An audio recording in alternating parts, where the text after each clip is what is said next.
Sagittarius, welcome to Amihan Tarot. Ito ay general reading. Pwede ka makarelate, pwede hindi. So, kunin mo lang ang mga message na para sa'yo. Lagi kong binabaalala na gabay lang to. Depende yan kung paano mo siya i-apply sa iyong sitwasyon. At Sagittarius, kung napadaan ka sa akin channel, please subscribe, pakihit ang notification bell, share, like, and comment na rin. So, ito ang iyong weekly reading, Sagittarius.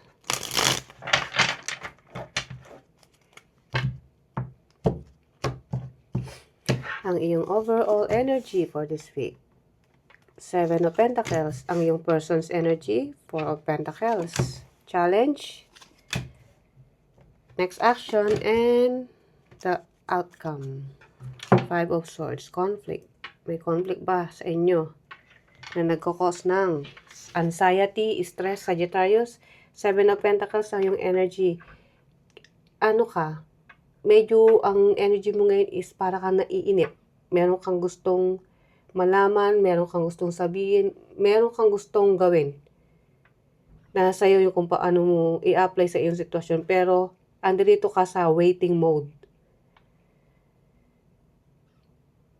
Pwedeng meron ka bang ginawa at ngayon mo hinihintay kung ano yung resulta ng mga ginawa mo. Pero, habang naghihintay ka, parang handa ka kung ano man yung mga resulta ng hinihintay mo. And then, ang iyong person, 4 of Pentacles. Ang iyong person is nakafocus sa kanyang stability, sa kanyang trabaho, sa kung saan siya magiging busy. Sabihin na lang natin ganun. At wala sa iyong focus niya. So, kung naghihintay ka ng message or communication or pag-aayos sa taong ito is parang maghihintay ka pa talaga. Konting tiyaga pa raw.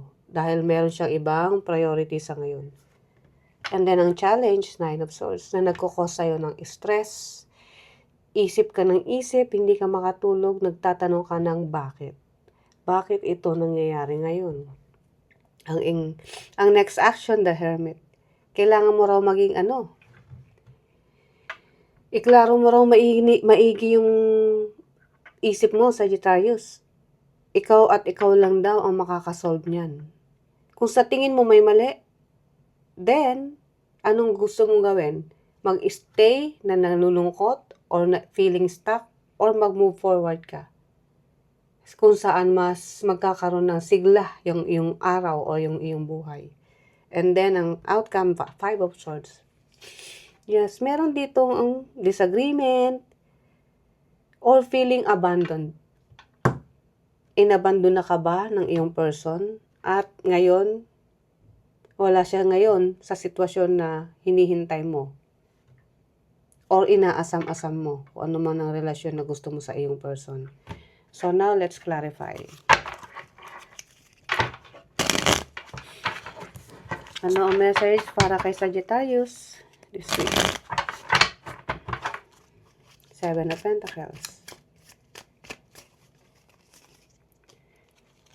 8 of Pentacles, 7 of Pentacles, and the Ace of Swords. Oh! Nag-iintay ka ng communication na itong taong ito ay makikipag-usap sa'yo.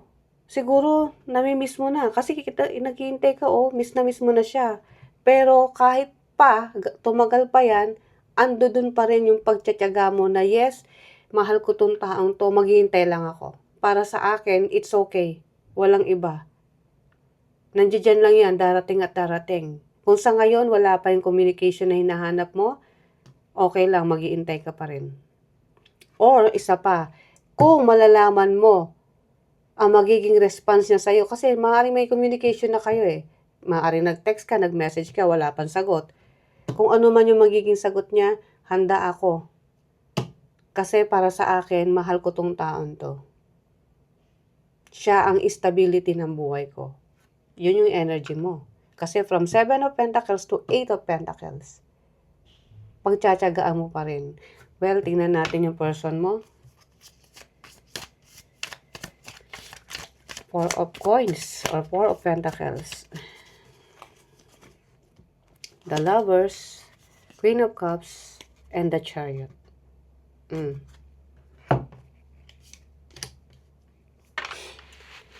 The Chariot is moving to different direction. So, kung ikaw naghihintay ka, well, itong person mo is yung stability na hinaasam-asam niya is not here anymore. Sorry to say, but sa ibang direction na.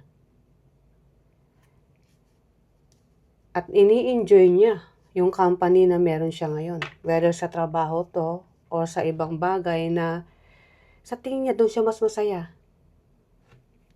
So, doon siya committed ngayon, Sagittarius. Oh. At wala rito. While waiting ka, siya naman nag-i-enjoy. Sa iba, hindi rito. Sa inyong dalawa, kung ano man ang meron sa inyo ng person mo.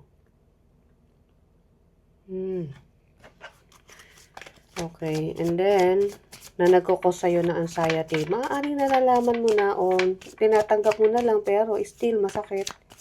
Kasi meron ditong may abandonment na nakikita ko rito kasi yun yung outcome. Pwedeng nagkaroon ng hiwalayan dito or iniwan ka dahil nangako itong taong to na kailangan niya muna ng i-priority yung mga importanteng bagay sa buhay niya. Let's say kung meron siyang career na inaalagaan, doon muna yung focus niya. Na sa tingin niya maiintindihan mo. But then, in-enjoy niya na. At,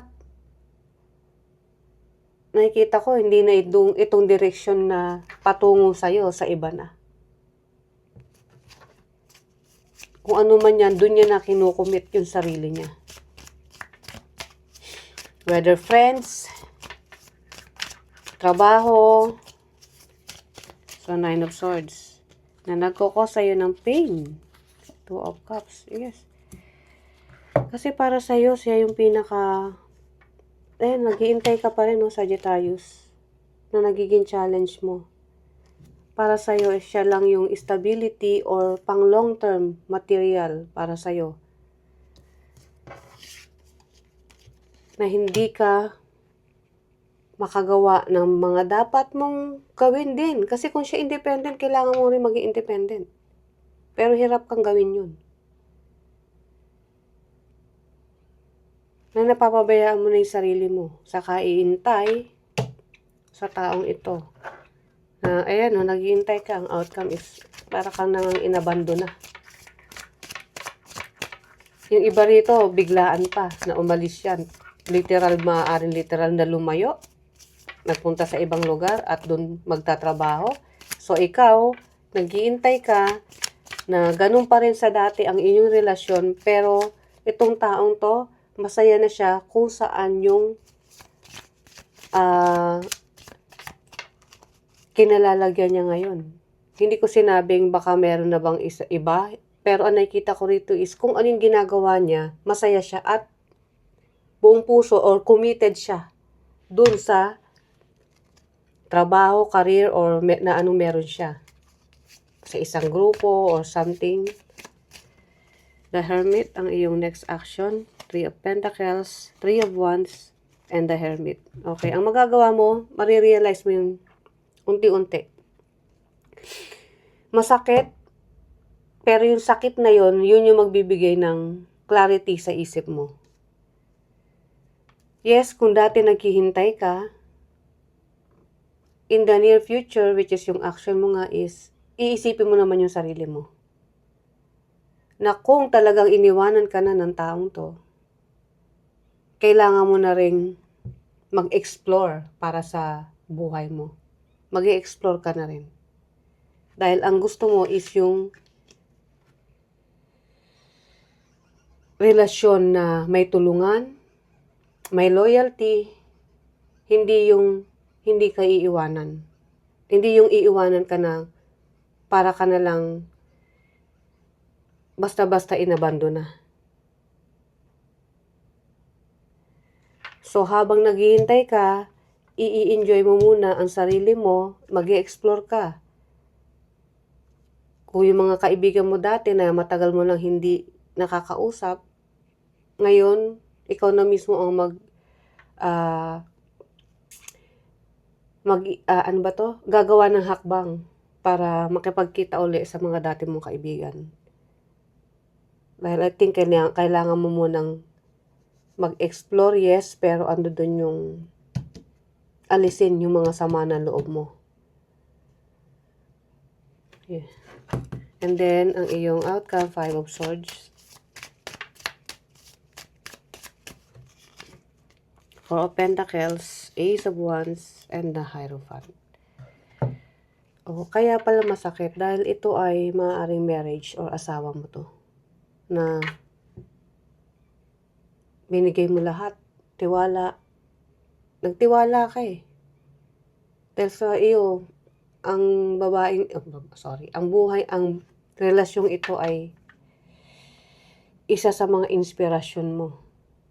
Pero yung inspirasyon na yun is napalitan ng kalungkutan, na sa tingin mo mahihirapan kang makamove on for now. Yes, mag-i-explore ka, pero hindi mo alam kung hanggang kailan yung kirot, yung sakit na mararamdaman mo. Na kahit mayroong mga offer of love, makatanggihan mo muna. Hindi ganun kadali mag-move forward. Pero kung gusto mong mapabilis at merong magpapasaya sa'yo, hindi ko sinabing i-enjoy mo sa ibang relasyon agad. Pero kung nakikita mong isang way yun para mag-heal at may mag-offer ng love, kahit friendship pa yan, tanggapin mo. Kasi yung inaakala mong inspirasyon mo o pagmamahal na ina-expect mo, doon ka pa rin nakafocus. Paano naman yung mga taong andyan para magbuhos o magbigay ng inspirasyon sa'yo? So, ito ang yung last message, Sagittarius. I tried to fall for someone else but no one compares. Speaking. Wala raw makakapagkumpara. Hindi raw pwedeng ikumpara sa iba. So, yeah, hindi talaga ganun kadali, lalo na kung may marriage na involved dito. Which is very deep na commitment. So, kung itong taon to lang ako na magtatrabaho muna sa iba, let's say ganun na, at iniwanan ka, para sa'yo, it's okay, para sa future ninyo, why not? Pero, in the end, unti-unti mo nare-realize na parang nawawala na, nag-iiba na. Siya sumasaya, ikaw naman, nagiging malungkot.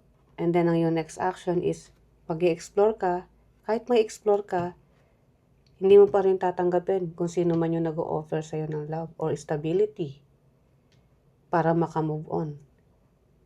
Kasi nga, walang ibang makakatalo o hindi mo pwedeng ikumpara sa iba kung sino man ito. Well, okay, Sagittarius, I hope naging gabay or nakatulong tong message na to sa'yo. See you ulit sa mga susunod pa nating reading. Bye!